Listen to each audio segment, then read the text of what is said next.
You probably think you know San Francisco. You've seen in the movies. You know the rumors. And you likely think the best way to experience it is to just hop on a yellow cab and hope for the best. But trust me, don't do what most people do. If you really want to unlock San Francisco, you have to earn it. And this is exactly what we are going to do. In this guide, we are going to show you the hidden angles, the millionaire neighborhoods, and the secret histories that standard tourist guides completely ignore. But every great story has a beginning, and ours starts on a masterpiece of human engineering. You need to see this.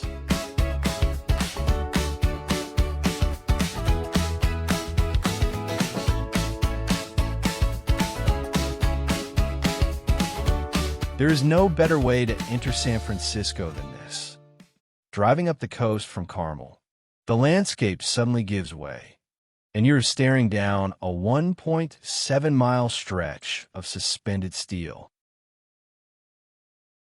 And just like that, the bridge spits you out into the Golden City.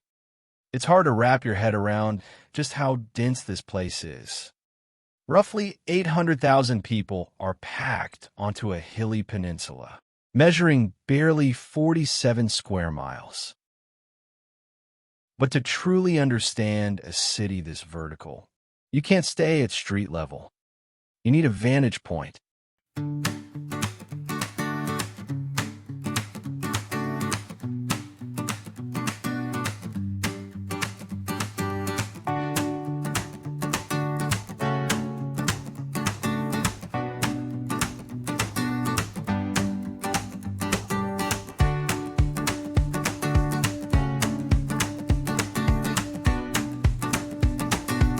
San Francisco is a city born from the sheer madness of the 1849 gold rush, completely destroyed by the 1906 earthquake, and stubbornly rebuilt from the ashes.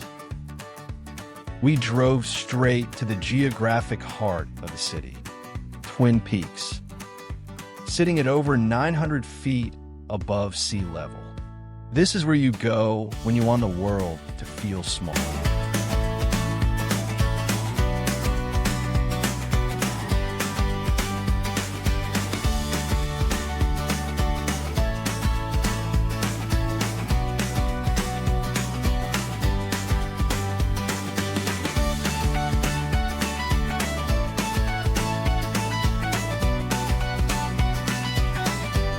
And let's clear this up right now. This place has absolutely nothing to do with the famous 90s mystery show, Twin Peaks, which was set in the moody forests of Washington state. This spot is famous for one thing only: unrivaled perspective.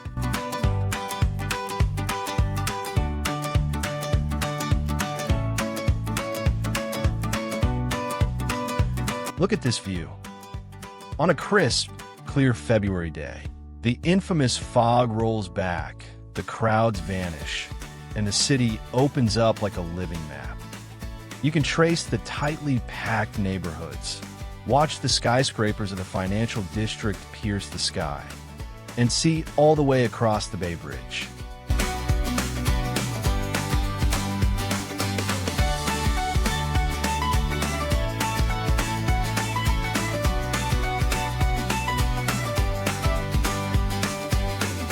We didn't rush this.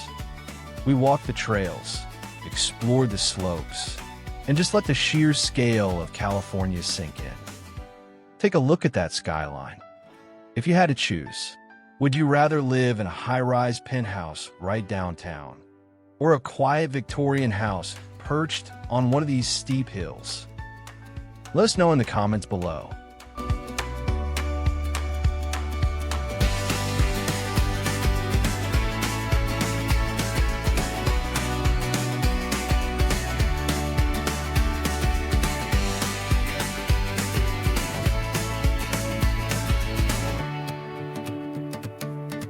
From the highest peak, we drove straight to the very edge of the continent. Yes, you heard it right. To the very edge of the continent. Welcome to Ocean Beach. Located on the extreme western coast of the city, this massive 3.5-mile stretch of sand feels whirled away from the downtown skyscrapers. In the summer, locals flock here by the thousands to build bonfires against the sea breeze. But don't let the sand fool you. Look closely at that water. The waves here are violent. The water is freezing, and the lethal rip currents mean this is strictly a battleground for highly experienced surfers. Do not come here for a casual swim.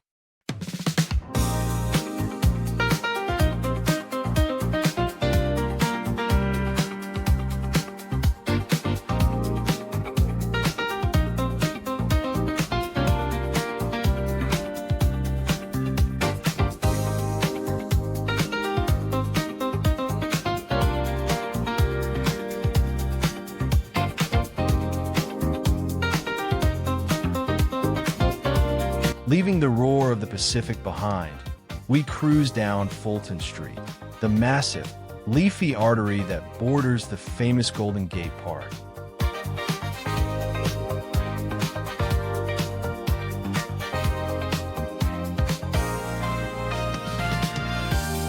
We checked into our hotel, perfectly positioned near Von Ness Avenue.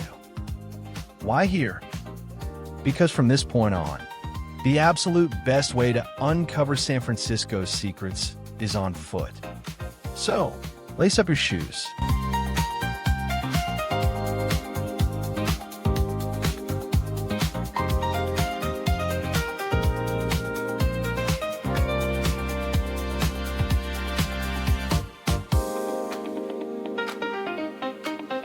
Our first stop on foot feels like walking into a time machine. Fort Mason. This massive 1,200-acre coastal defense site is drenched in military history. For decades, it was a pivotal U.S. Army post. During World War II, this was the primary port of embarkation. Over 1 million troops shipped out to the Pacific from these very docks.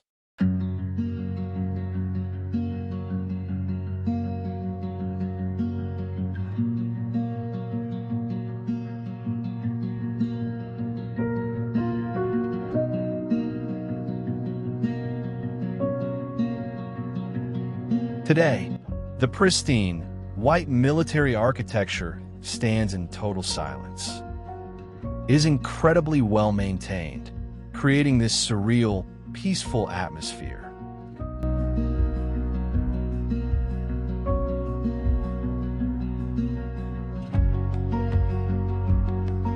Walk right to the edge of the grounds, and you are rewarded with a sweeping view of the Aquatic Park Cove. Alcatraz is also visible, sitting alone in the middle of the sea.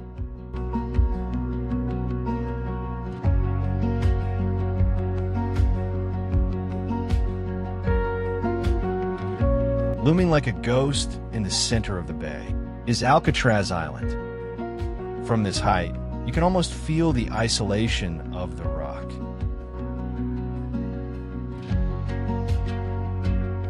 As you wander the upper grounds, the architecture is striking. Clean, white, and military precise. Originally a Spanish battery in the late 1700s, this site is incredibly well maintained, creating a surreal, tranquil atmosphere that most tourists skip in favor of the louder attractions nearby.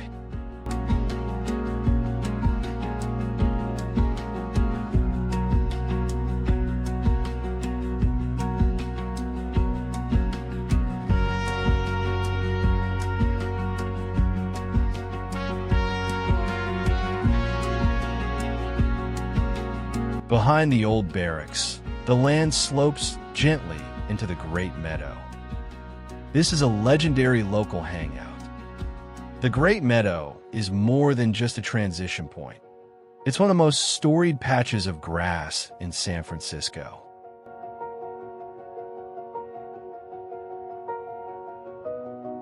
Here it is. We've reached the Great Meadow, a massive 50-acre expanse that acts as the city's front porch. Today, it's the ultimate chill spot. But this grass has seen some of San Francisco's most intense moments of survival. This is the Madonna Peace statue, created by the legendary and eccentric artist, Beniamino Bufano.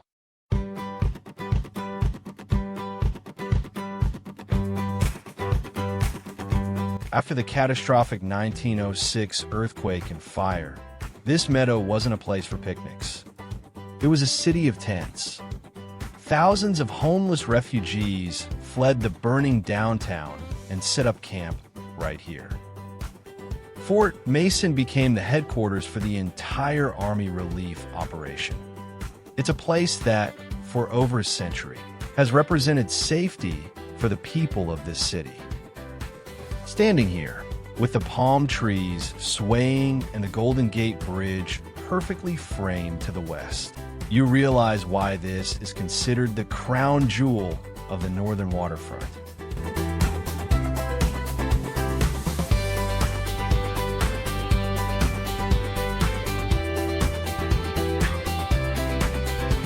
From here, the path begins to slope downward.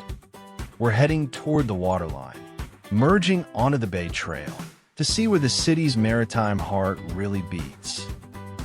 If you have the energy to walk this entire waterfront promenade, it's 1.2 miles down to Crissy Field and 2.9 miles all the way to the base of the Golden Gate Bridge.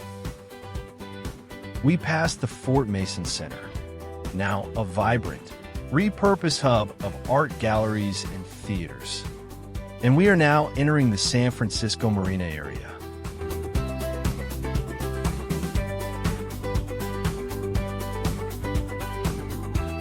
The Bay Trail is actually a legendary 500-mile regional path that eventually aims to encircle the entire San Francisco Bay. This specific stretch, it's the runway of the city. On one side, you have the mansions of the marina. On the other, the open water. Nearby, there's the Gashouse Cove and the West Harbor, home to the St. Francis Yacht Club and the Golden Gate Yacht Club. This is a world-class facility, and you can't miss its most iconic landmark. There is also the Rolex Clock Tower at the St. Francis Yacht Club. And there are also ample parking spots along the trail, just in case you are driving and want to stop at a specific area.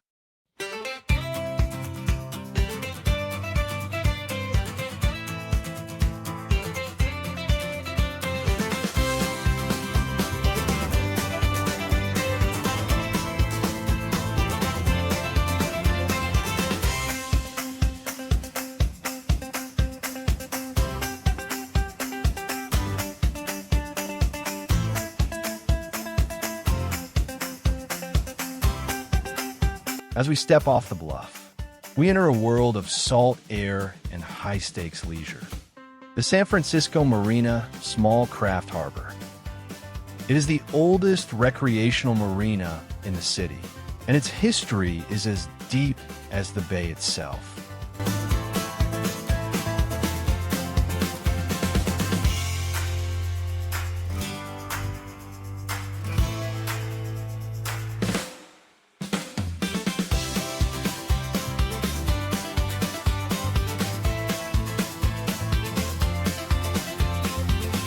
We continued our trek toward Lincoln Beach and Crissy Field. This area used to be a U.S. Army airfield, the first of its kind on the West Coast. In the 1920s, biplanes would land right where people now jog and walk their dogs. We finally reached the shoreline at Lincoln Beach, nestled right near the Golden Gate Promenade. This is arguably the most famous postcard angle of the bridge.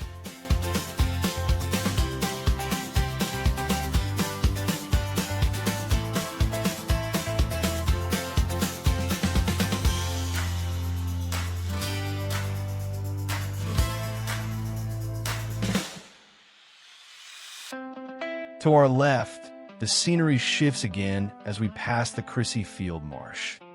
This 18-acre tidal marsh is a sanctuary for over 100 species of birds. It's a piece of the old California, restored right in the shadow of the city. Further ahead is the Golden Gate Beach. Walk there, and you will be at the foot of the bridge. Let's admire the sheer scale of the bridge. On a day as clear as today, you can actually spot the tiny silhouettes of people walking the 1.7-mile span, suspended 220 feet above the churning waters of the Golden Gate Strait.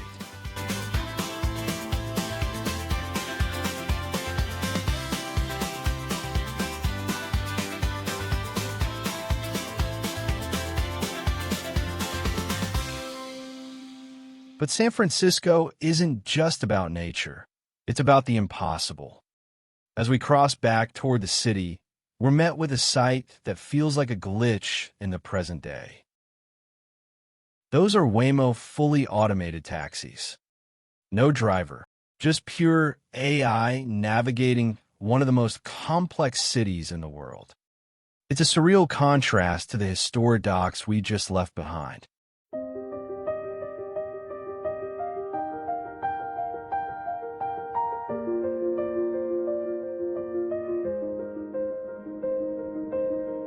We cross the road and step back in time.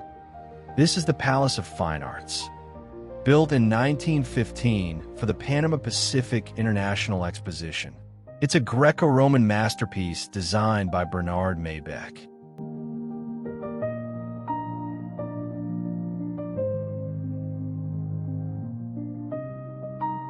It wasn't meant to last.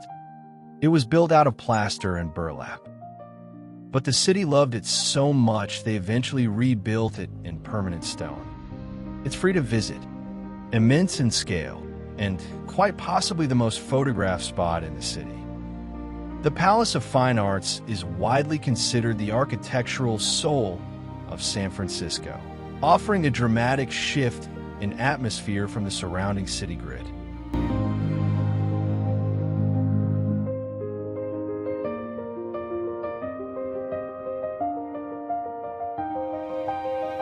The Rotunda of Sorrow was designed in a way that the surrounding colonnades to resemble a decaying Roman ruin.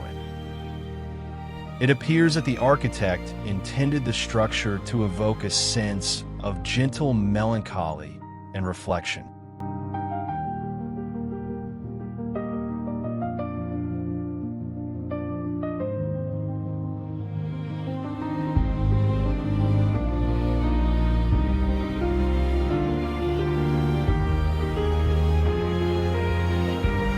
The structure is immense, designed to evoke a sense of awe through its sheer verticality. The central rotunda rises to a height of 162 feet. The entire site covers approximately 17 acres, including the water and the adjacent theater complex. The pillars themselves are massive, topped by weeping maidens that symbolize the melancholy of art.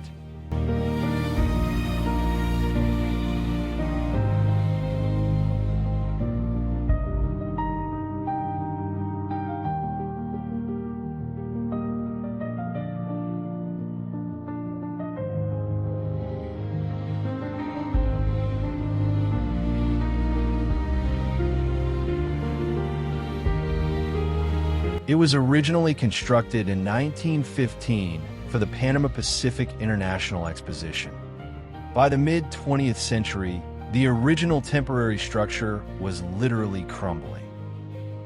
Because it had become such a beloved part of the skyline, the city undertook a massive project between 1964 and 1967 to completely demolish the original and rebuild it entirely in permanent, poured-in-place concrete.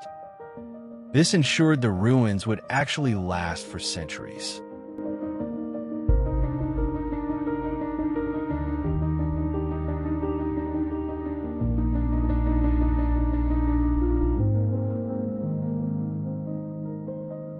Today, the palace serves as one of the city's most popular public parks and cultural hubs. The rotunda and colonnades are open to the public for free, 24/7, providing a stunning backdrop for photography, picnics, and quiet reflection.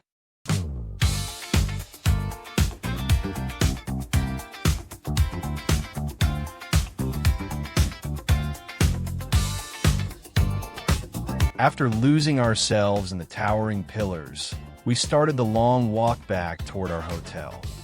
We took Bay Street, toward Terry Point and Baker Street.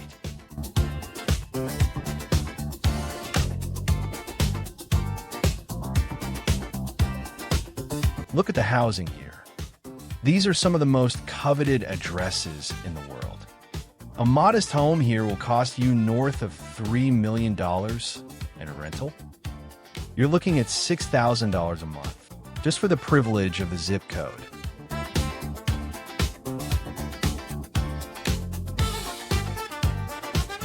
We turned on a Chestnut Avenue, and the vibe immediately shifted. This is the posh heart of the Marina District.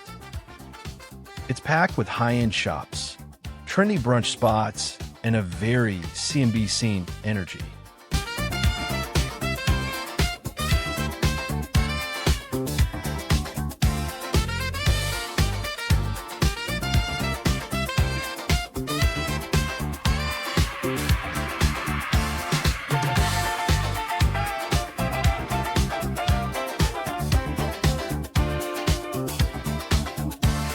This is where you come for a $15 artisanal coffee and world-class people watching. It feels less like a city and more like a high-end coastal village. As we walked, the sun began to dip lower, casting long, golden shadows across the storefronts. Living in the city is notoriously expensive. For a single person to live comfortably, a salary upwards of $100,000 to $120,000 is often cited as the baseline.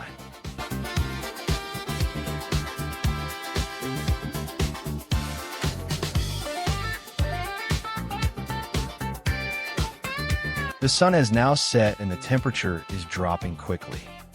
But our day is not done yet. We are now walking towards another must-see landmark in San Francisco.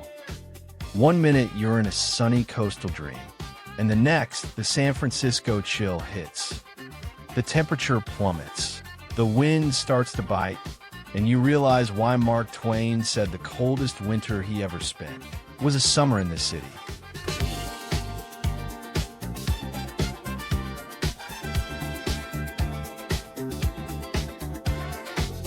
Our first evening stop to escape the cold was the Ghirardelli Square. Back in 1893, this was a sprawling industrial chocolate and spice factory. When production moved out in the 60s, the city was going to tear it all down.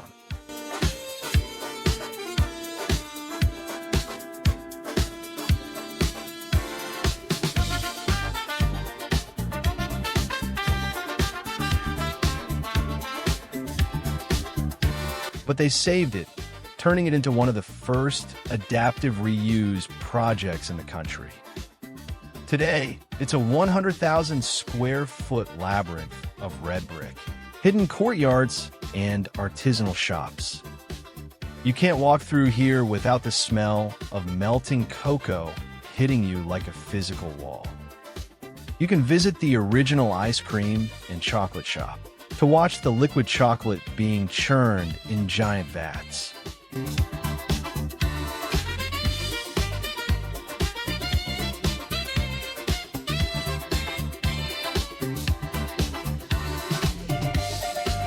Beyond the famous chocolate shops, you'll find a curated collection of boutiques, wine bars, and some of the city's most scenic culinary spots. While the square is famous for casual treats, it also offers refined dining experiences that take full advantage of the waterfront location.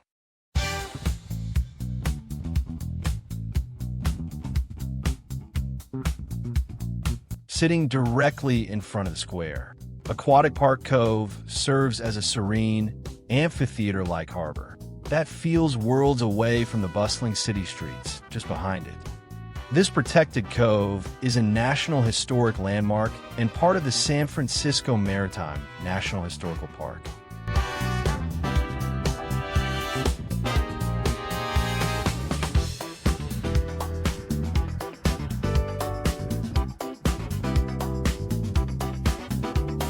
All right, zip those jackets up tight. We're leaving the posh behind and diving straight into the neon-soaked heart of San Francisco's maritime history. We are walking Jefferson Street, heading toward the world-famous Fisherman's Wharf. As we walk, the air changes. It's a thick, savory mix of sourdough, salt spray, and boiling Dungeness crab. This isn't just a tourist trap, but it's also a living monument.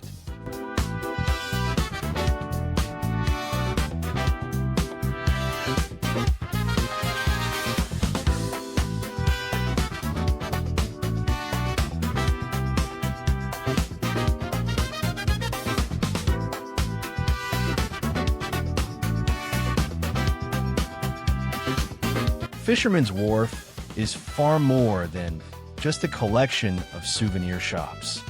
It is a sprawling waterfront ecosystem where San Francisco's gritty maritime history meets its high-energy modern pulse. To understand this area, you have to look at it as a series of distinct districts, each with its own sensory identity.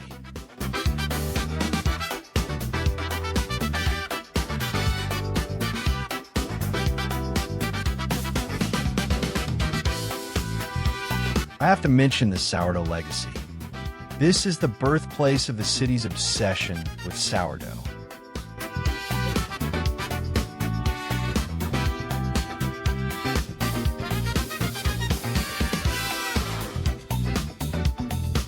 Fisherman's Wharf is also the culinary hub. We have been walking around and showing you the restaurants, and some of them are open-air kitchens where the local Dungeness crab season is a celebrated annual event, with the tradition of outdoor boiling dating back over a century.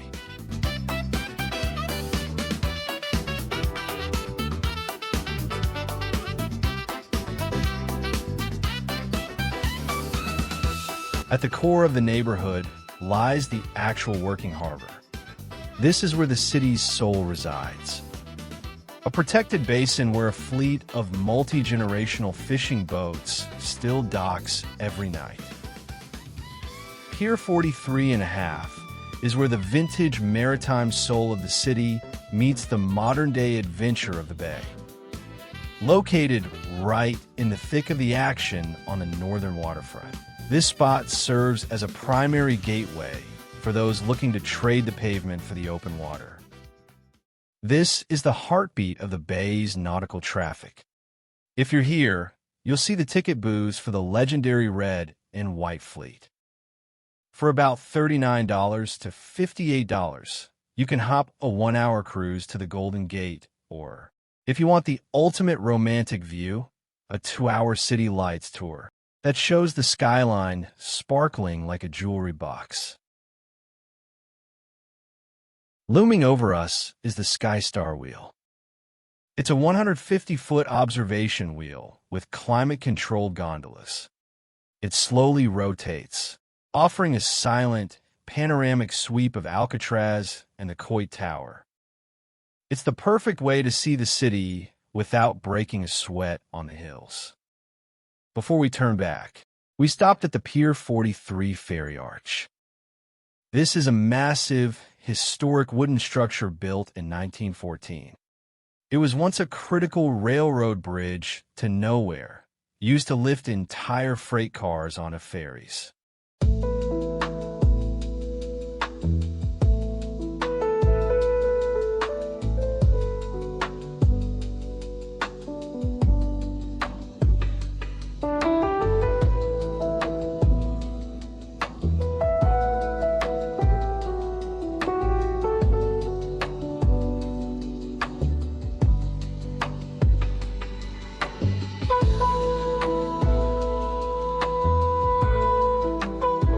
But the wind was picking up and the temperature was dropping fast. We found ourselves standing in front of a massive brick building, with boudin glowing in the window. This isn't just a bakery. It's a San Francisco institution. They have been using the same mother dough starter since the gold rush in 1849. With the chill finally setting in, we made a U-turn and trekked back toward our hotel, the city lights flickering in our rear view.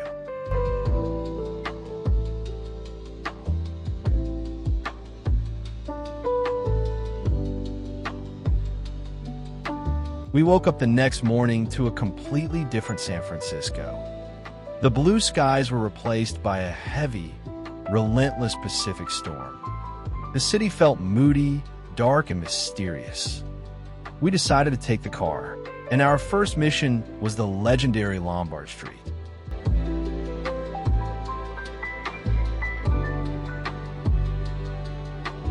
This is the crookedest street in the world, but do you know why?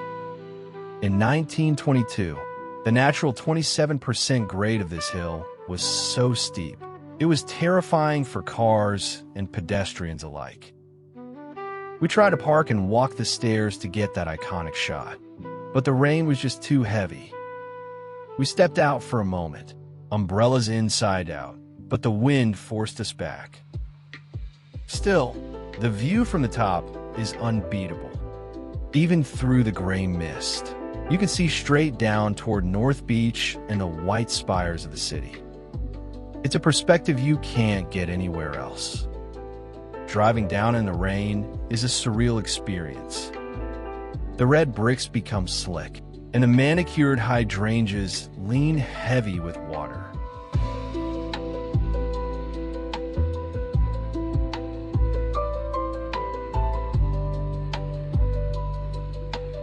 We push higher, winding up to the summit of Telegraph Hill to reach Coit Tower. This 210-foot tower was completed in 1933, funded by a colorful socialite named Lily Hitchcock Coit, who wanted to add a touch of beauty to the skyline.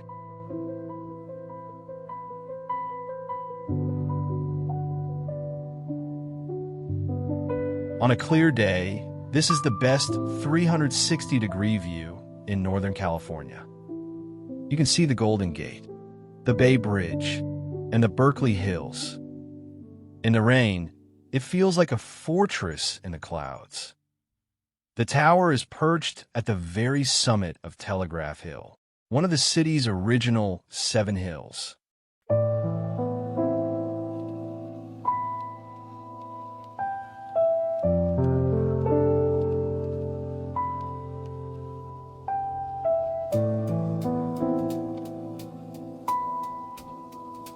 Today, Coit Tower operates as a public landmark and museum, managed by the city's Recreation and Parks Department.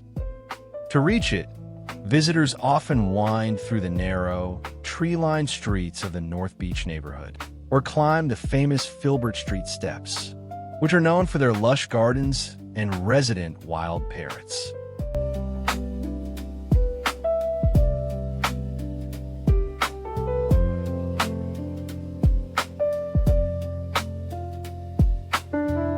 We drove back down into the valley of North Beach, arriving at St. Peter and Paul Church. This is the Italian Cathedral of the West. Its twin white spires are a landmark for sailors and locals alike. We stepped inside, and the silence was deafening. The interior is a masterpiece of Italian Renaissance style, with high marble altars and glowing stained glass. Joe DiMaggio and Marilyn Monroe took their wedding photos on these very steps because it's the most beautiful facade in the neighborhood.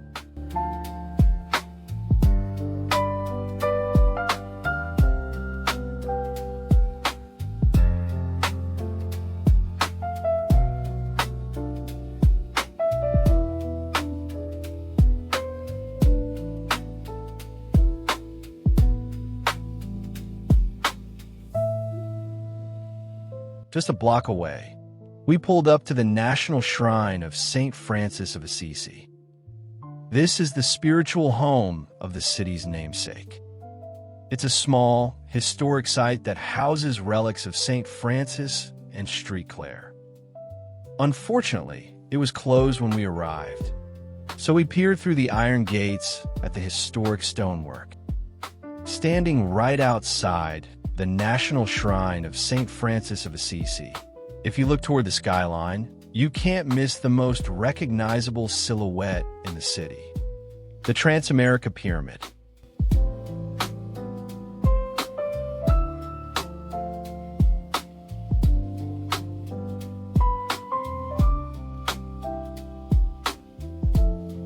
Keep your cameras ready, because as we leave the sanctuary, we are heading toward the skyscrapers of the financial heart.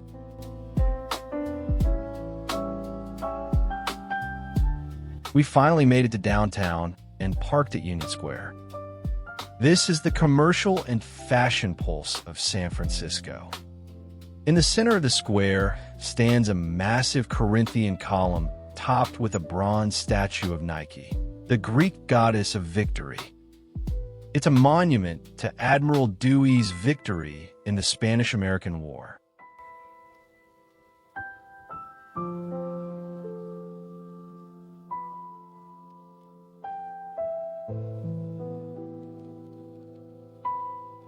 Surrounding the square is a literal who's who of luxury.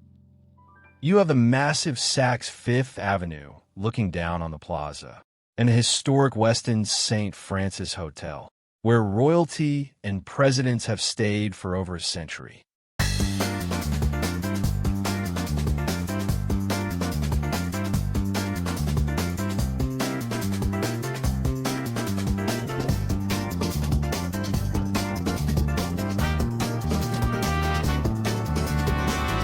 During the day, it's a bustling hub of shoppers and workers. Like any major city, stay aware of your surroundings, but the energy here is undeniably vibrant. Living in the heart of the city is a premium experience. As of 2026, downtown San Francisco remains one of the most expensive rental markets in the country. To live here without being rent-burdened, experts suggest a household income of at least $133,000 per year, which account for housing, the 15% premium on groceries, and high local utility costs.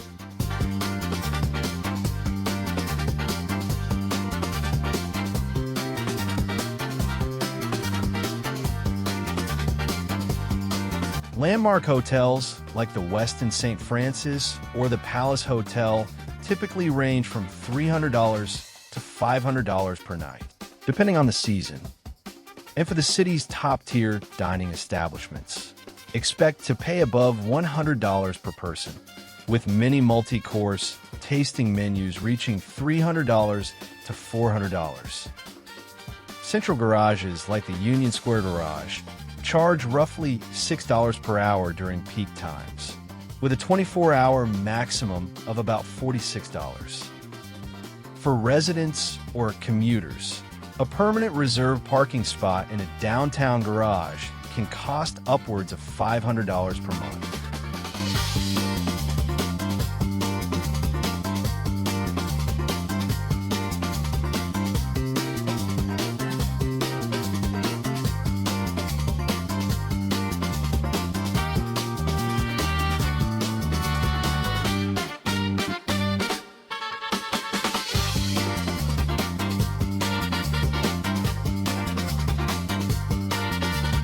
It was still raining heavily, but we decided to brave the rain and walk. We followed the red-painted transit lanes. These are dedicated paths for the San Francisco Municipal Railway.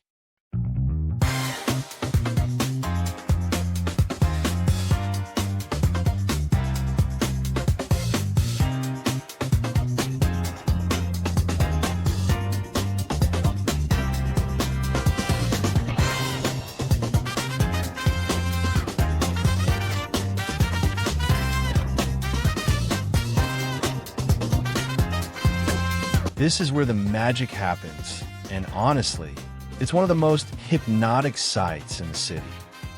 We are standing at the Powell Street cable car turnaround, and it feels like a glitch in the Matrix.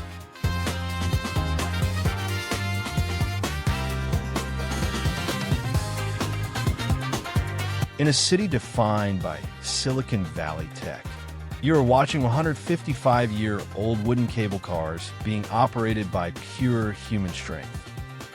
These cars don't have engines. They grip a moving cable beneath the street. But because they can't go in reverse, they have to be physically spun around to head back up the hill.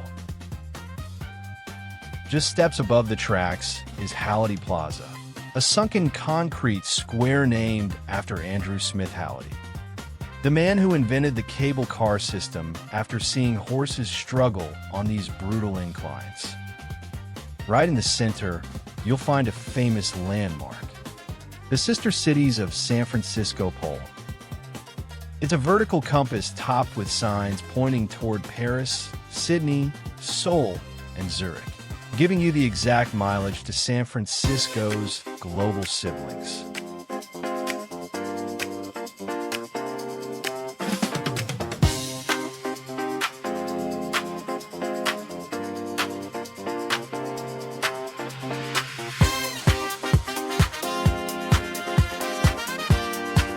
But the layers of this city go even deeper, literally.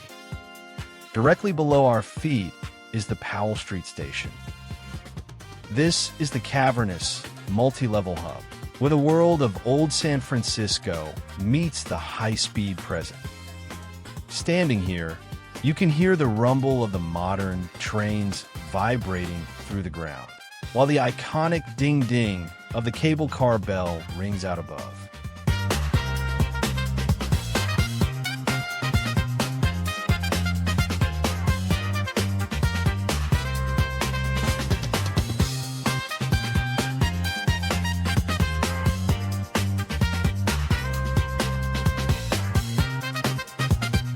All right, let's walk back to the car. There is one more spot that we want to show you. And since it is still raining, we'll need to drive through it.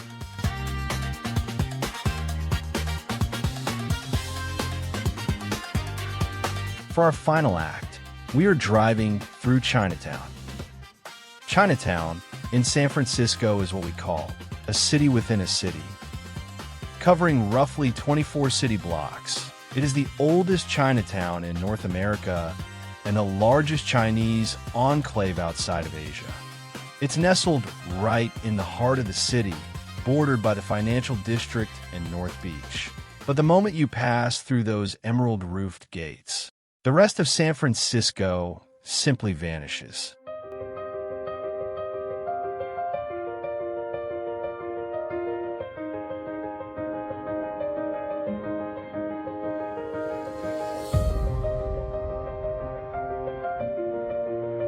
Looming over the low-slung shops of Broadway is the Transamerica Pyramid. Its sharp, futuristic point creates a stunning contrast against the traditional Chinese architecture below. It's a reminder that in San Francisco, history and the future don't just exist side by side. Instead, they overlap.